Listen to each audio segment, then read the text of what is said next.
it began with saying, okay, what do I do with the music that I sing?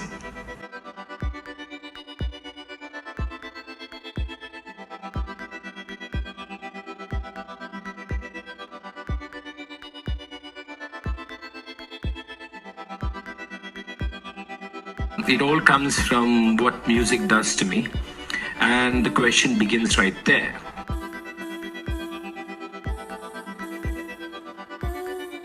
The question is, can these questions be addressed? If you address them, are you shaking some inner core of the art form?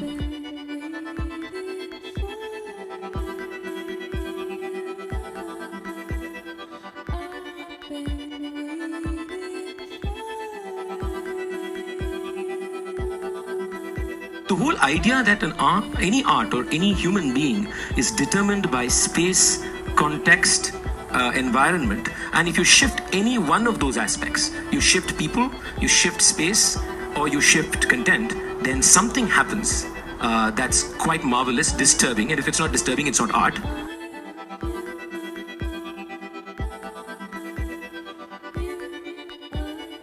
Something changes in the texture, and also allows you to further investigate whether in that change in texture, art still exists.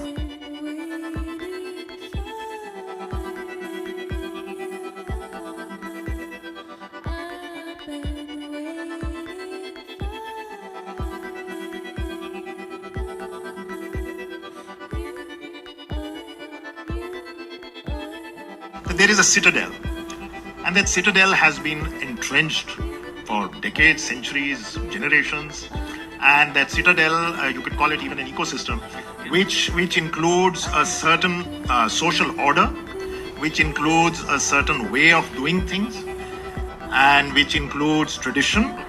And it's time, according to what you are arguing, that that citadel was stormed.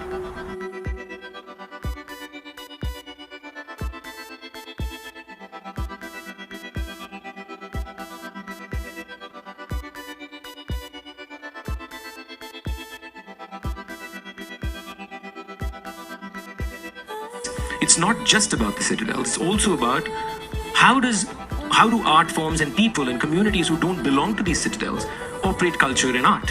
What happens there?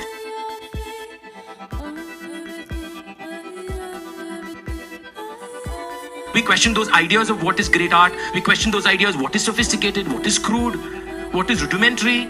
I'm just saying, let's just think about it.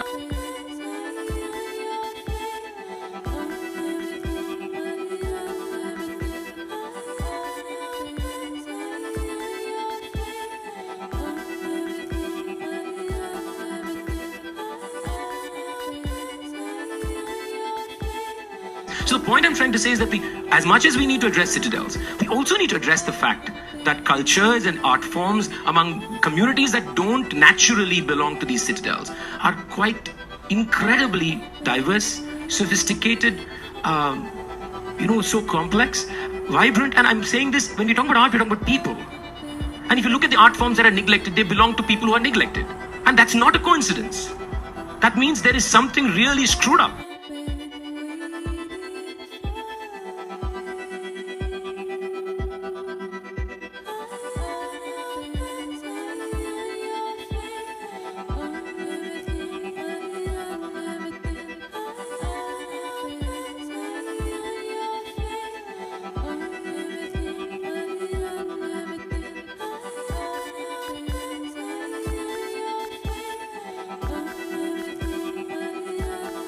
I think everybody realizes the conversation is now on the table for everybody to see. Has it been picked up? Yes, I think the next generations are picking it up. And I think I have immense faith in the next generation.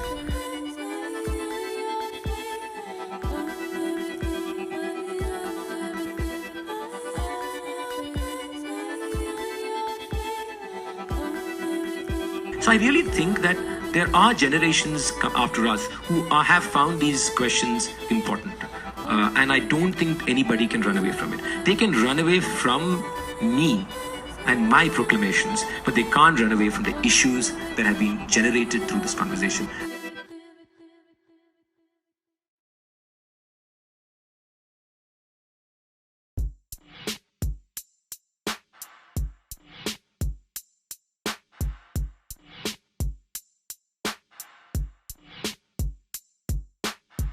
I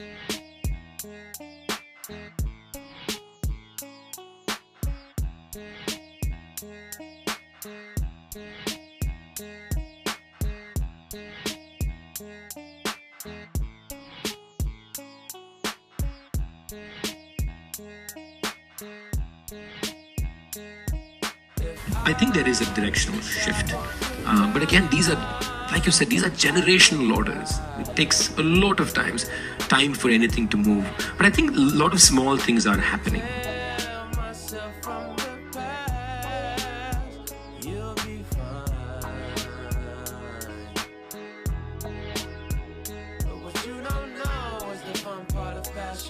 We're pattern recognizers. The only reason the species survived is because we recognize patterns in us, between ourselves in the sky. So we're going to recognize patterns. Male is a pattern, female is a pattern, Brahmin is a pattern, Dalit is a pattern. They're all patterns. But if we don't constantly subvert and question every one of those patterns, then we just remain where we are. New orders will come. We'll reshape them. This is why art is so important. Because they carry patterns, they can confuse patterns, they can trigger new patterns. And if you don't see art as a reformulator of idea of pattern itself, then art has no role in society.